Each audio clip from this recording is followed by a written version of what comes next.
বিচিত্রা দিশা গল্পের আসরে আপনাদের সবাইকে স্বাগত।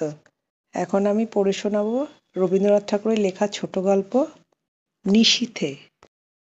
ডাক্তার ডাক্তার জ্বালাতন করিল এই অর্ধেক রাত্রে।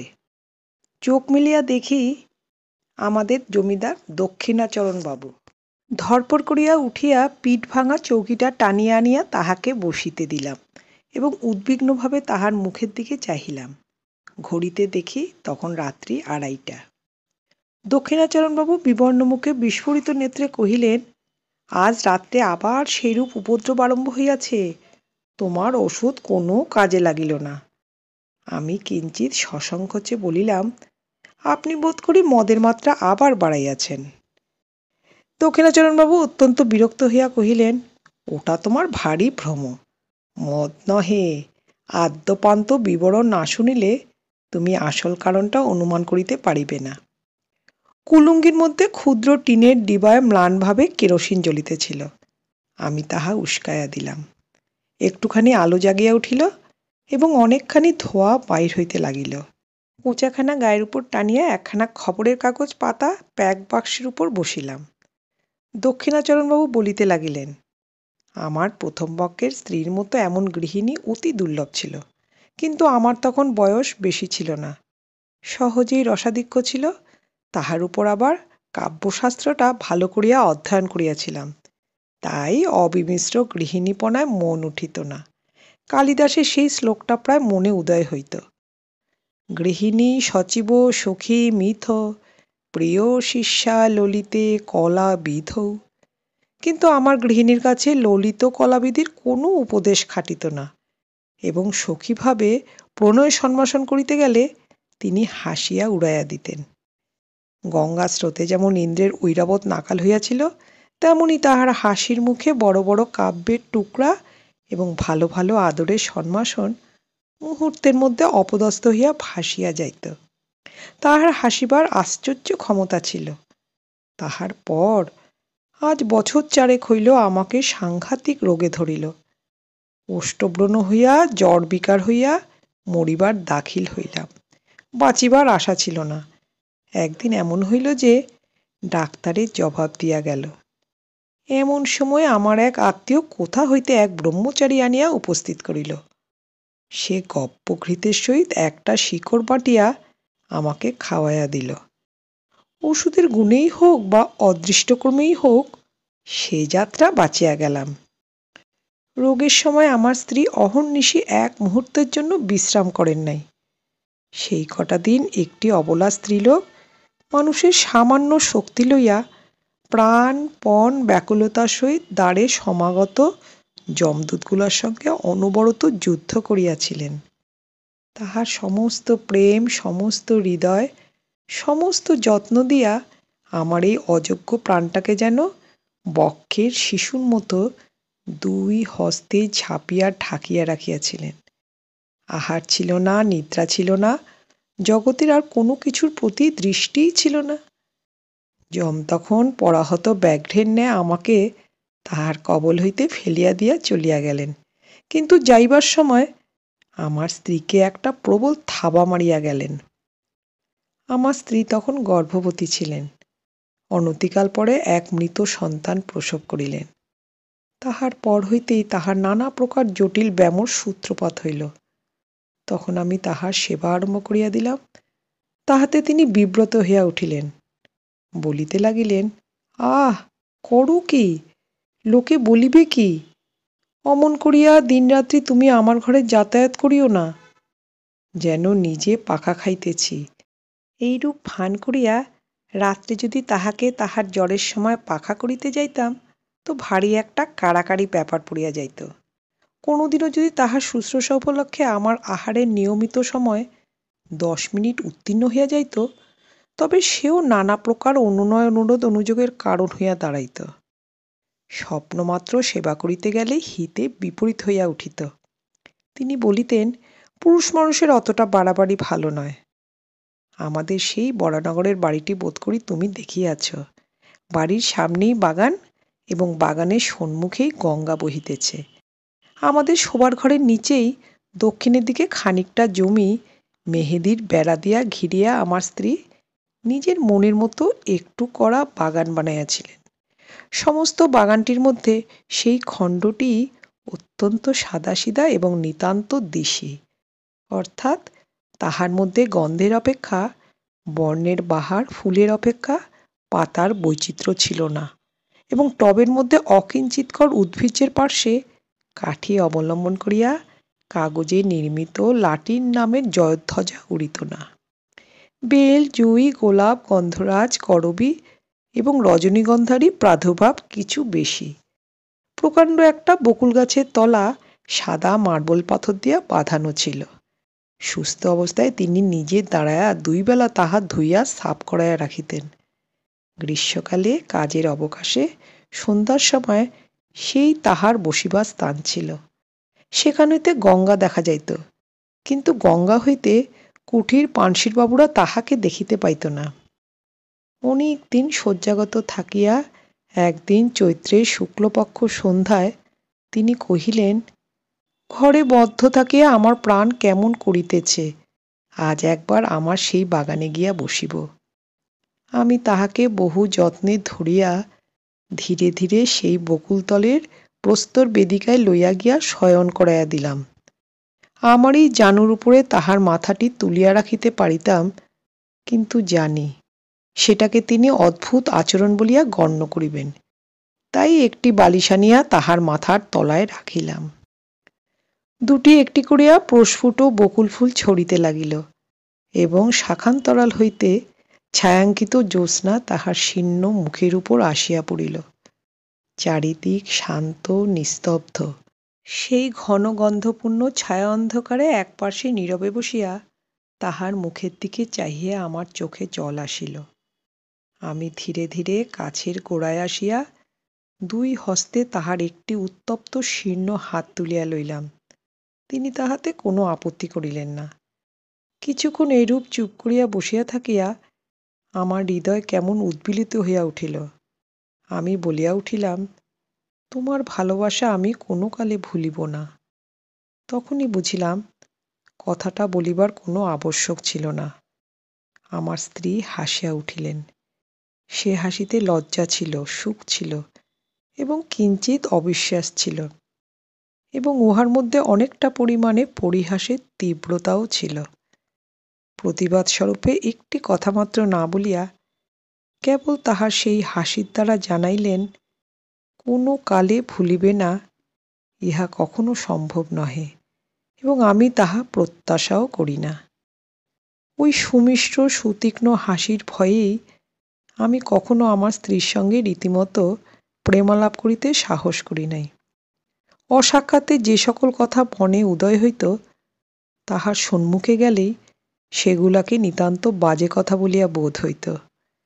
ছাপার অক্ষরে যেসব কথা পড়িলে 2 চক্ষু বাহিয়া দরদর ধারায় জল পড়িতে থাকে, সেইগুলা মুখে বলিতে গেলে কেন যে হাস্যের উদ্রেক করে, এ পর্যন্ত বুঝিতে পারিলাম না। বাদ প্রতিবাদ কথায় চলে, কিন্তু হাসির উপরে তর্ক চলে না, কাজেই চুপ করিয়া যাইতে হইল। জ্যোৎস্না উজ্জ্বলতর হইয়া উঠিল। একটা কোকিল ক্রমাগতই কুহু কুহু ডাকিয়া অস্থির হইয়া গেল। আমি বসিয়া বসিয়া ভাবিতে লাগিলাম, এমন জ্যোৎস্না রাত্রেও কি বধূ বধির হইয়া আছে? বহু চিকিৎসায় আমার স্ত্রীর রোগ উপশমের কোনো লক্ষণ দেখা গেল না। ডাক্তার বলিল, একবার বায়ু পরিবর্তন করিয়া দেখিলে ভালো হয়। আমি স্ত্রীকে লইয়া এলাহাবাদে গেলাম। এইখানে দক্ষিণাবাবু হঠাৎ থমকিয়া চুপ করিলেন। সন্দিগ্ধভাবে আমার মুখের দিকে চাহিলেন, তাহার পর 2 হাতের মধ্যে মাথা রাখিয়া ভাবিতে লাগিলেন। আমিও চুপ করিয়া রহিলাম। কুলুঙ্গিতে কেরোসিন মিটমিট করিয়া জ্বলিতে লাগিল, এবং নিস্তব্ধ ঘরে মশার ভনভন শব্দ সুস্পষ্ট হইয়া উঠিল। হঠাৎ মৌনভঙ্গ করিয়া দক্ষিণাবাবু বলিতে আরম্ভ করিলেন, সেখানে হারান ডাক্তার আমার স্ত্রীকে চিকিৎসা করিতে লাগিলেন। অবশেষে অনেক কাল একভাবে কাটাইয়া ডাক্তারও বলিলেন, আমিও বুঝিলাম, এবং আমার স্ত্রীও বুঝিলেন যে তাহার ব্যামো সারিবার নহে, তাহাকে চিররুগ্ন হইয়াই কাটাইতে হইবে। তখন একদিন আমার স্ত্রী আমাকে বলিলেন, যখন ব্যামোও সারিবে না এবং শীঘ্র আমার মরিবার আশাও নাই, তখন আর কতদিন এই জীবন মৃতকে লইয়া কাটাইবে? তুমি আরেকটা বিবাহ করো। এটা যেন কেবল একটা সুযুক্তি এবং সদ্বিবেচনার কথা। ইহার মধ্যে যে ভারী একটা মহত্ব বীরত্ব বা অসামান্য কিছু আছে, এমন ভাব তাহার লেশমাত্র ছিল না। এইবার আমার হাসিবার পালা ছিল। কিন্তু আমার কি তেমন করিয়া হাসিবার ক্ষমতা আছে? আমি উপন্যাসের প্রধান নায়কের ন্যায় গম্ভীর সমুচ্চভাবে বলিতে লাগিলাম, যতদিন এই দেহে জীবন আছে। তিনি বাধা দিয়া কহিলেন, নাও নাও, আর বলিতে হইবে না। তোমার কথা শুনিয়া আমি আর বাঁচি না। আমি পরাজয় স্বীকার না করিয়া বলিলাম, এই জীবনে আর কাহাকেও ভালোবাসিতে পারিব না। শুনিয়া আমার স্ত্রী ভারী হাসিয়া উঠিলেন। তখন আমাকে ক্ষান্ত হইতে হইল। জানি না তখন নিজের কাছেও কখনো স্পষ্ট স্বীকার করিয়াছি কিনা, কিন্তু এখন বুঝিতে পারিতেছি, এই আরোগ্য আশাহীন সেবাকার্যে আমি মনে মনে পরিশ্রান্ত হইয়া গিয়াছিলাম। এ কার্যে যে ভঙ্গ দেব এমন কল্পনাও আমার মনে ছিল না। অথচ চিরজীবন এই চিররুগ্নকে লইয়া যাপন করিতে হইবে, এ কল্পনাও আমার নিকট পীড়াজনক হইয়াছিল। হায়, প্রথম যৌবনকালে যখন সম্মুখে তাকাইয়াছিলাম, তখন প্রেমের কুহুকে সুখের আশ্বাসে সৌন্দর্যের মরীচিকায় সমস্ত ভবিষ্যৎ জীবন প্রফুল্ল দেখাইতেছিল। আজ হইতে শেষ পর্যন্ত কেবলই আশাহীন সুদীর্ঘ সতৃষ্ণ মরুভূমি।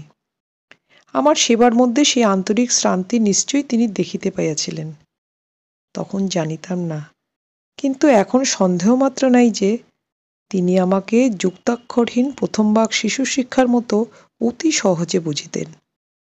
সেই জন্য যখন উপন্যাসের নায়ক সাজিয়া গম্ভীরভাবে তাহার নিকট কবিত্ব ফলাইতে যাইতাম, তিনি এমন সুগভীর স্নেহ অথচ অনিবার্য কৌতুকের সহিত হাসিয়া উঠিতেন। আমার নিজের অগোচর অন্তরের কথাও অন্তর্যামীর ন্যায় তিনি সমস্তই জানিতেন।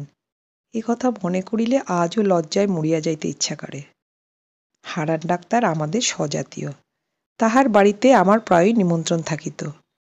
কিছুদিন যাতায়াতের পর ডাক্তার তাহার মেয়েটির সঙ্গে আমার পরিচয় করাইয়া দিলেন। মেয়েটি অবিবাহিত, তাহার বয়স 15 হইবে। ডাক্তার বলেন, তিনি মনের মতো পাত্র পান নাই বলিয়া বিবাহ দেন নাই, কিন্তু বাহিরের লোকের কাছে গুজব শুনিতাম মেয়েটির কুলের দোষ ছিল, কিন্তু আর কোনো দোষ ছিল না। যেমন সুরূপ তেমনই সুশিক্ষা।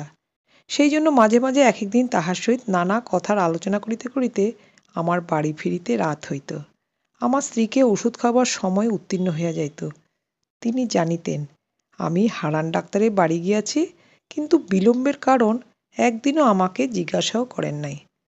মরুভূমির মধ্যে আরেকবার মরীচিকা দেখিতে লাগিলাম।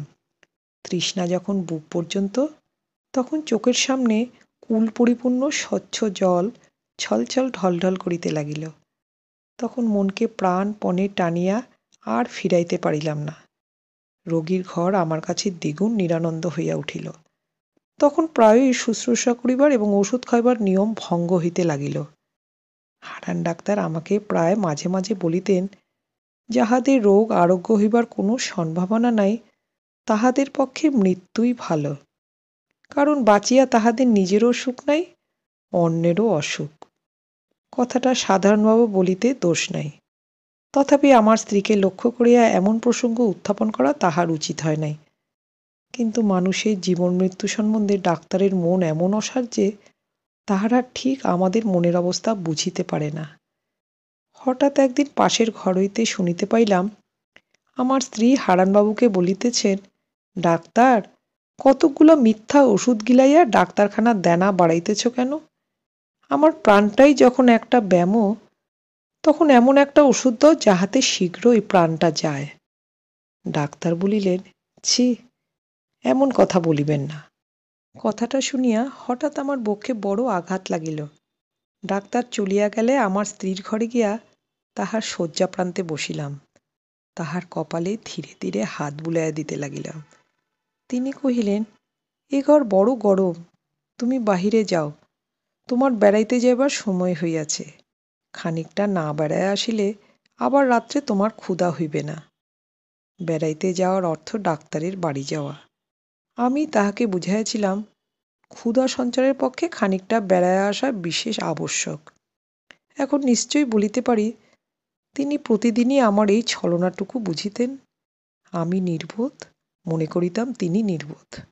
এই বলিয়া দক্ষিণাচলবাবু অনেকক্ষণ করতালে মাথা রাখিয়া চুপ করিয়া বসিয়া রহিলেন।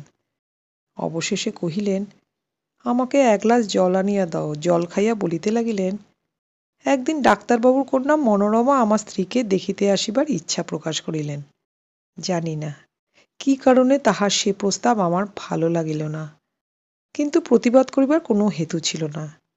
তিনি একদিন সন্ধ্যাবেলায় আমাদের বাসায় আসিয়া উপস্থিত হইলেন। সেদিন আমার স্ত্রীর বেদনা অন্যদিনের অপেক্ষা কিছু বাড়িয়া উঠিয়াছিল। যেদিন তাহার ব্যথা বাড়ে সেদিন তিনি অত্যন্ত স্থির নিস্তব্ধ হইয়া থাকেন। কেবল মাঝে মাঝে মুষ্টি বদ্ধ হইতে থাকে এবং মুখ নীল হইয়া আসে। তাহাতেই তাহার যন্ত্রণা বুঝা যায়। ঘরে কোনো সাড়া ছিল না। আমি শয্যাপ্রান্তে চুপ করিয়া বসিয়াছিলাম। সেদিন আমাকে বেড়াইতে যাইতে অনুরোধ করেন এমন সামর্থ্য তাহার ছিল না, কিংবা হয়তো বড় কষ্টের সময় আমি তার কাছে থাকি এমন ইচ্ছা তাহার মনে মনে ছিল। চোখে লাগিবে বলিয়া কেরোসিনের আলোটা দ্বারের পার্শ্বে ছিল। ঘর অন্ধকার এবং নিস্তব্ধ। কেবল এক একবার যন্ত্রণার কিঞ্চিৎ উপশমে আমার স্ত্রীর গভীর দীর্ঘ নিঃশ্বাস শোনা যাইতেছিল। এমন সময় মনোরমা ঘরের প্রবেশদ্বারে দাঁড়াইলেন। বিপরীত দিক হইতে কেরোসিনের আলো আসিয়া তাহার মুখের উপর পড়িল। আলো আধারে লাগিয়া তিনি কিছুক্ষণ ঘরের কিছুই দেখিতে না পাইয়া দ্বারের নিকট দাঁড়াইয়া ইতস্তত করিতে লাগিলেন। আমার স্ত্রী চমকিয়া আমার হাত ধরিয়া জিজ্ঞাসা করিলেন, ও কে? তাহার সেই দুর্বল অবস্থায় হঠাৎ অচেনা লোক দেখিয়া ভয় পাইয়া আমাকে ২-৩ বার অস্ফুট স্বরে প্রশ্ন করিলেন, ও কে, ও কে গো? আমার কেমন দুর্বুদ্ধি হইল, প্রথমেই বলিয়া ফেলিলাম, আমি চিনি না। বলিবা মাত্রই কে যেন আমাকে কষাঘাত করিল। পরের মুহূর্তে বলিলাম, ও আমাদের ডাক্তারবাবুর কন্যা। স্ত্রী একবার আমার মুখের দিকে চাহিলেন। আমি তাহার মুখের দিকে চাহিতে পারিলাম না। পরক্ষণেই তিনি ক্ষীণস্বরে অভ্যাগতকে বলিলেন, আপনি আসুন। আমাকে বলিলেন, আলোটা ধরো। মনোরমা ঘরে আসিয়া বসিলেন। তাহার সহিত রোগিণীর অল্প স্বল্প আলাপ চলিতে লাগিল। এমন সময় ডাক্তারবাবু আসিয়া উপস্থিত হইলেন। তিনি তাহার ডাক্তারখানা হইতে 2 শিশি ওষুধ সঙ্গে আনিয়াছিলেন।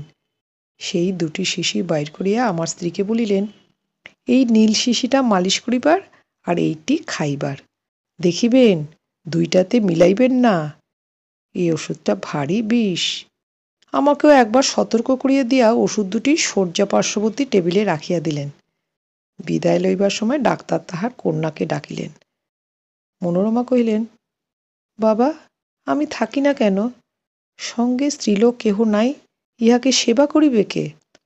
আমার স্ত্রী ব্যস্ত হইয়া উঠিলেন, বলিলেন, না না, আপনি কষ্ট করিবেন না।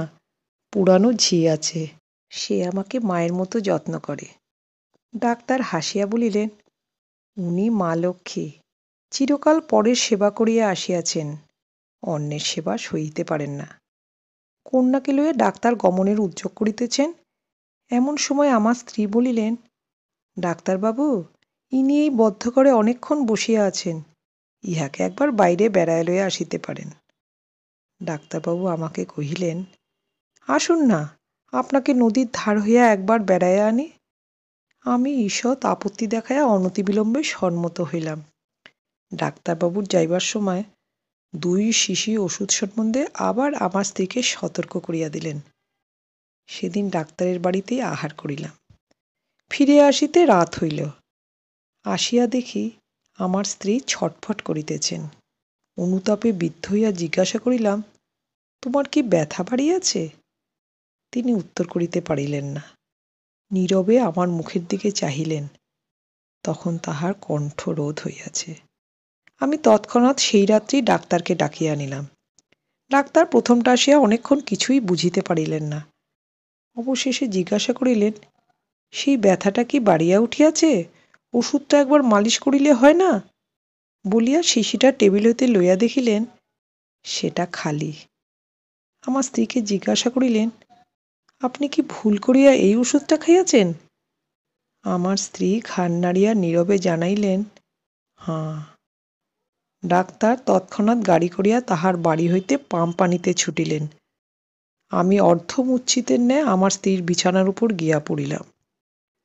তখন মাতা তাহার পীড়িত শিশুকে যেমন করিয়া সান্ত্বনা করে, তেমনি করিয়া তিনি আমার মাথা তাহার বক্ষের কাছে টানিয়া লইয়া দুই হস্তের স্পর্শে আমাকে তাহার মনের কথা বুঝাইতে চেষ্টা করিলেন।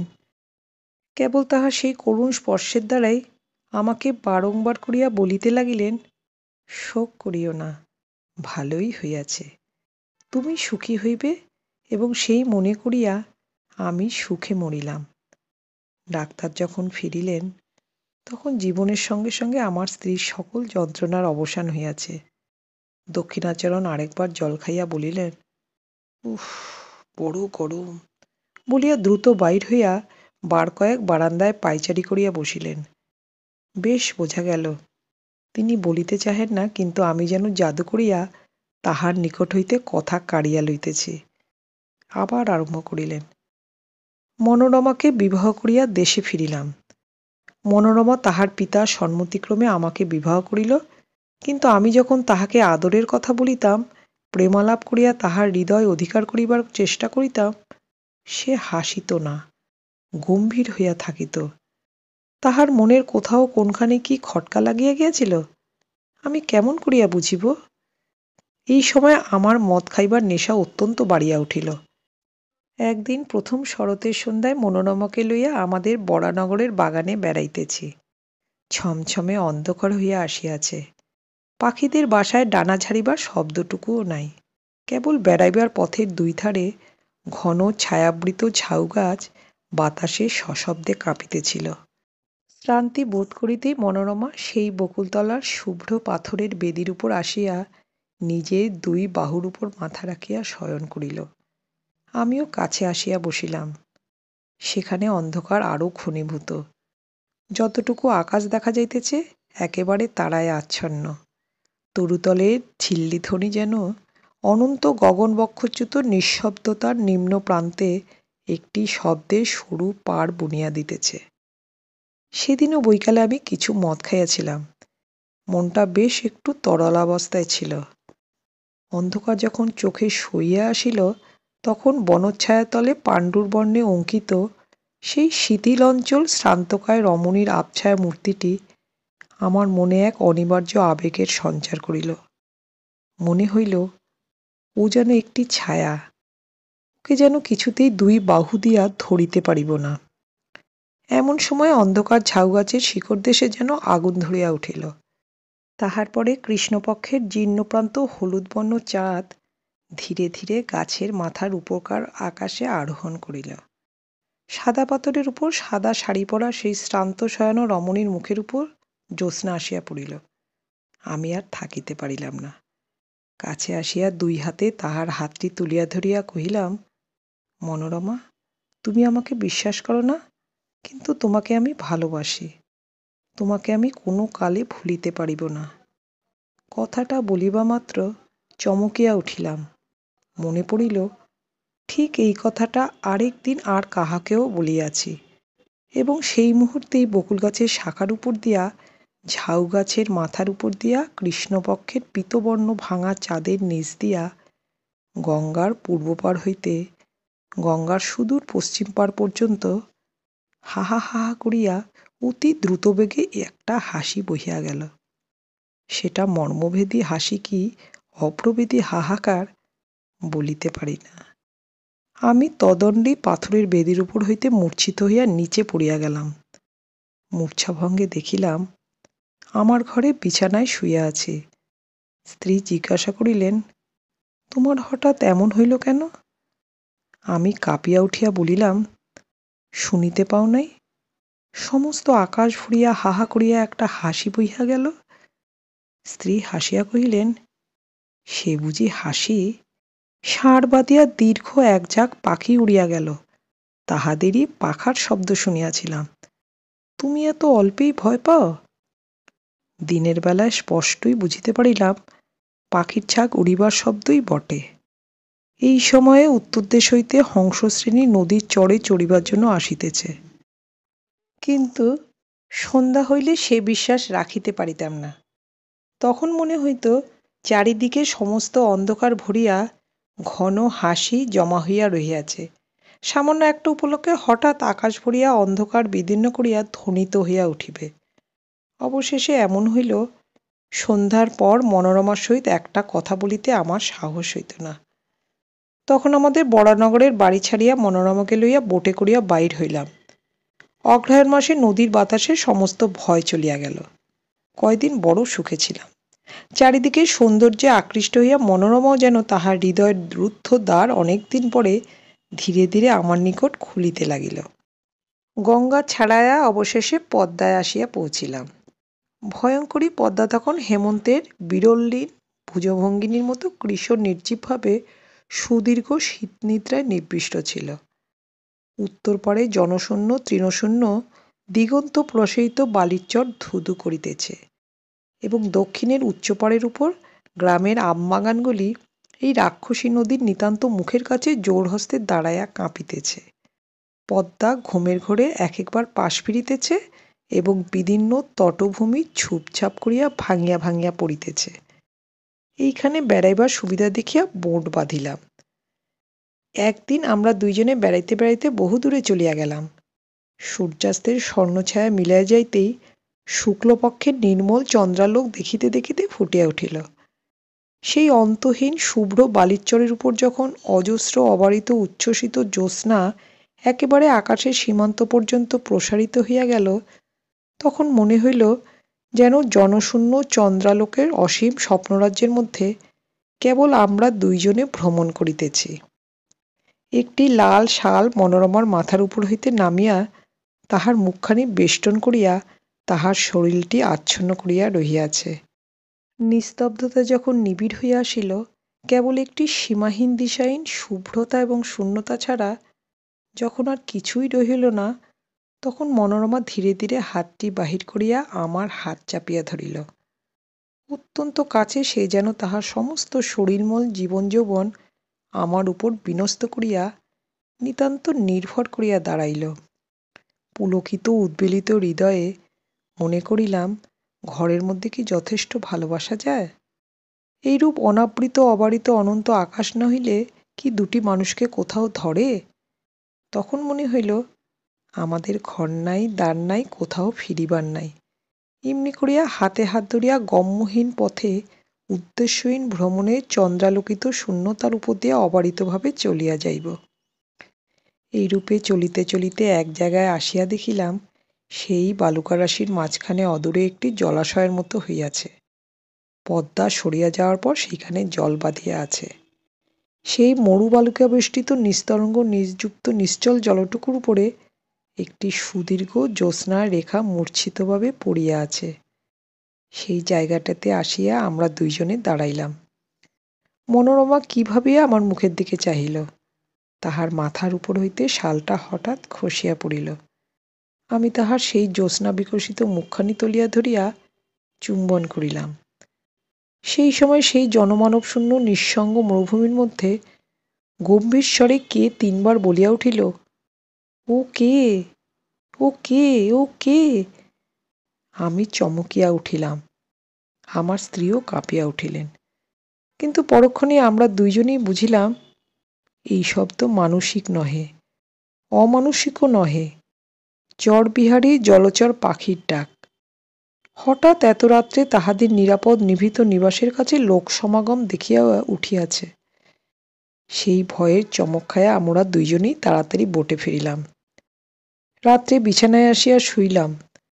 শ্রান্ত শরীরে মনোরমা অবিলম্বে ঘুমাইয়া পড়িল। তখন অন্ধকারে কে একজন আমার মশারির কাছে দাঁড়াইয়া সুযুক্ত মনোরমার দিকে একটিমাত্র দীর্ঘশীর্ণ অস্থিসার অঙ্গুলি নির্দেশ করিয়া যেন আমার কানে কানে অত্যন্ত চুপি চুপি অস্পষ্ট কণ্ঠে কেবলই জিজ্ঞাসা করিতে লাগিল, ও কে, ও কে, ও কে গো? তাড়াতাড়ি উঠিয়া দেশলাই জ্বালাইয়া বাতি ধরাইলাম। সেই মুহূর্তেই ছায়ামূর্তি মিলাইয়া গিয়া আমার মশারি কাঁপাইয়া বোট দুলাইয়া আমার সমস্ত ঘর্মাক্ত শরীরে রক্ত হিম করিয়া দিয়া হা হা হা হা করিয়া একটি হাসি অন্ধকার রাত্রির ভিতর দিয়া বহিয়া চলিয়া গেল। পদ্মা পার হইল, পদ্মার চর পার হইল, তাহার পরবর্তী সমস্ত সুপ্ত দেশ গ্রাম নগর পার হইয়া গেল, যেন তাহা চিরকাল ধরিয়া দেশ দেশান্তর লোক লোকান্তর পার হইয়া ক্রমশ ক্ষীণ ক্ষীণতর ক্ষীণতম হইয়া অসীম সুদূরে চলিয়া যাইতেছে। ক্রমে যেন তাহা জন্ম মৃত্যুর দেশ ছাড়াইয়া গেল, ক্রমে তাহা যেন সূচির অগ্রভাগের ন্যায় ক্ষীণতম হইয়া আসিল। এত ক্ষীণ শব্দ কখনো শুনি নাই, কল্পনা করি নাই। আমার মাথার মধ্যে যেন আকাশ রইয়াছে, এবং সেই শব্দ যতই দূরে যাইতেছে কিছুতেই আমার মস্তিষ্কের সীমা ছাড়াইতে পারিতেছে না। অবশেষে যখন একান্ত অসহ্য হইয়া আসিল, তখন ভাবিলাম আলো নিবাইয়া না দিলে ঘুমাইতে পারিব না। যেমন আলো নিবাইয়া শুইলাম, অমনি আমার মশারির পাশে আমার কানের কাছে অন্ধকারে আবার সেই অবরুদ্ধ স্বর বলিয়া উঠিল, ও কে, ও কে গো? আমার বুকের রক্তের ঠিক সমান তালে ক্রমাগতই ধ্বনিত হইতে লাগিল, ও কে, ও কে গো? সেই গভীর রাত্রির নিস্তব্ধ বোটের মধ্যে আমার গোলাকার ঘড়িটাও সজীব হইয়া উঠিয়া তাহার ঘণ্টার কাঁটা মনোরমার দিকে প্রসারিত করিয়া শিল্পের উপর হইতে তালে তালে বলিতে লাগিল, ও কে, ও কে গো? বলিতে বলিতে দক্ষিণবাবু পাংশুবর্ণ হইয়া আসিলেন। তাহার কণ্ঠস্বর রুদ্ধ হইয়া আসিল। আমি তাহাকে স্পর্শ করিয়া কহিলাম, একটু জল খান। এমন সময় হঠাৎ আমার কেরোসিনের শিখাটা দপদপ করিতে করিতে নিবাইয়া গেল। হঠাৎ দেখিতে পাইলাম বাহিরে আলো হইয়াছে, কাক ডাকিয়া উঠিল, দোয়েল শীষ দিতে লাগিল। আমার বাড়ির সম্মুখবর্তী পথে একটা মহিষের গাড়ির ক্যাঁচ ক্যাঁচ শব্দ জাগিয়া উঠিল। তখন দক্ষিণবাবুর মুখের ভাব একেবারে বদল হইয়া গেল। ভয়ের কিছুমাত্র চিহ্ন রইল না। রাত্রির কুহকে কাল্পনিক শঙ্কায় মত্ততায় আমার কাছে যে এত কথা বলিয়া ফেলিয়াছেন, সেজন্য যেন তিনি অত্যন্ত লজ্জিত এবং আমার উপরে আন্তরিক ক্রুদ্ধ হইয়া উঠিলেন। শিষ্ট সম্ভাষণ মাত্র না করিয়া অকস্মাৎ উঠিয়া দ্রুতবেগে চলিয়া গেলেন। সেই দিনই অর্ধরাত্রে আবার আমার দ্বারে আসিয়া ঘা পড়িল। Doctor, doctor,